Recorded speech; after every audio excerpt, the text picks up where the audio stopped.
The Newsday continues here on One News Now. I'm Charles Lejano. The government's Manila Bay Task Force is set to file a case against the ship that was said to have discharged yellow wastewater into the bay 2 weeks back. The Environment Department plans to focus on improving water quality in the second phase of the Manila Bay Rehabilitation Project. To give us more details, we have Shyla Francisco reporting live from Muntinlupa. Shyla, good afternoon. What do you have for us? Charles, the government's Manila Bay Task Force is set to convene this week to finalize the cases it will file against the owner of Atlanta vessel, also known as MV Sarangani, the alleged source of wastewater detected in Manila Bay last April. The DNR asked the MV Sarangani owner to submit his position paper to them in 15 days. The owner maintained they didn't discharge any yellow substance. Instead, he said it came from the currents. The DNR also collected another water sample in the bay to check if there are still pollutants. This comes as the second phase of the Manila Bay rehabilitation is set to start under a 265 million peso budget. The DNR will focus on improving water quality in the area. The agency clarified the 265 million peso budget for the project was pre-allocated, not a new one. The Congress approved it last year, but its implementation was delayed due to the pandemic. A chunk of it will be used to fix two outfalls in Remedio Circle and Estero de San Antonio de Abad to direct discharges to its sewage treatment plant in the Baywalk area. The second phase will also continue the beach nourishment project, which covers about 300 meters starting from the Manila Yacht Club. There will also be dredging, desilting, overlaying of gray sand, installation of light posts, and organization of a fishing wharf. As for the overlaying of dolomite sand, the DNR said it will depend on the remaining budget. As to suggestions of green groups to plant mangroves in Baywalk, the agency-cited study showed that plants won't survive in the area due to its rocky and sandy formation. But mangroves will be planted in other parts of Manila Bay, such as Baseco, Cavite, Las Piñas, and Navotas. Charles, at DNR targets to finish the rehabilitation project in the Baywalk area on the second half of 2021. It will then focus in other areas of Manila Bay, such as Navotas, Cavite, and other tributaries. Charles? Thanks for those updates, Shyla. That was Shyla Francisco reporting live from Muntinlupa. The Health Department has ordered the monitoring of all those who visited the Gubat sa Ciudad in Caloocan City. Health Undersecretary Maria Rosario Vergere says those who went swimming at the resort should undergo a 14-day quarantine to prevent the spread of the virus. Over the weekend, dozens of visitors were caught violating COVID-19 protocols at the resort, which has been illegally operating amid the MECQ. DOH would like to reiterate, unang-una, nakakalungkot po itong nangyaring ito.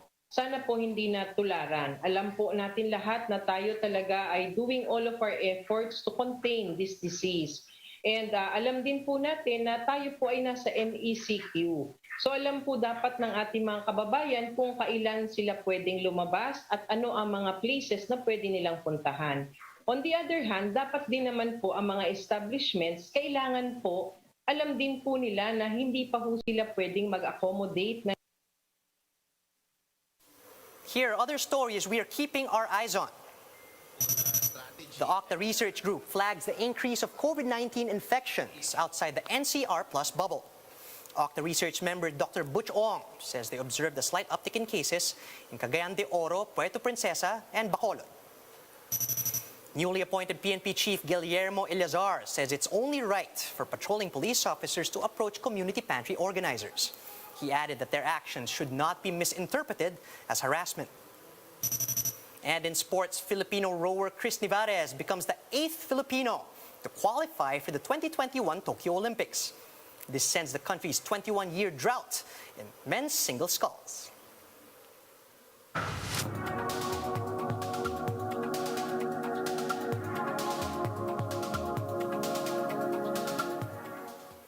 The pet industry has boomed during the COVID-19 pandemic as people seek companionship while on lockdown.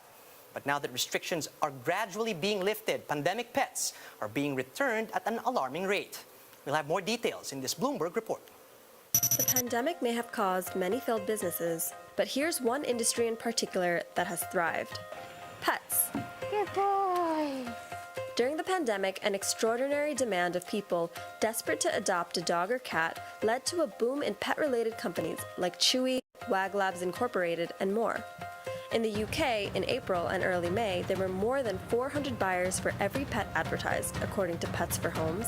Now, as people return to work and pets mature, Morgan Stanley expects the pet care business to triple to $275 billion by 2030. When the pandemic started back in March last year, we saw extraordinary rehoming demand. We had queues of people desperate to adopt a dog or a cat, and we were able to rehome almost every animal in our care in the space of a couple of weeks, which was great. And what that also allowed is for us to create a lot of space for what we anticipated would be significant intake, significant numbers of dogs and cats being given up as people became ill or even sadly passed away. But what happened during the best part of the year is that people held on to their pets, and we've seen continued high demand for dogs and cats to this day. Battersea Dogs and Cats Home rehomed 155 dogs and cats, the best results they've had in over a decade. Since then, they've received thousands of applications a week. But now, as England lifts the COVID-19 rules, shelters are noticing people giving up their pandemic pets. We're starting to see now what we think will be a longer-term trend of some of those pandemic pets, if you want to call them that, starting to be given up. And I think that's going to happen as people gradually return to offices, people start thinking about taking holidays as well. I think very sadly we're going to see people returning their dogs and cats. And actually, of course, a lot of people bought puppies very early on in the pandemic.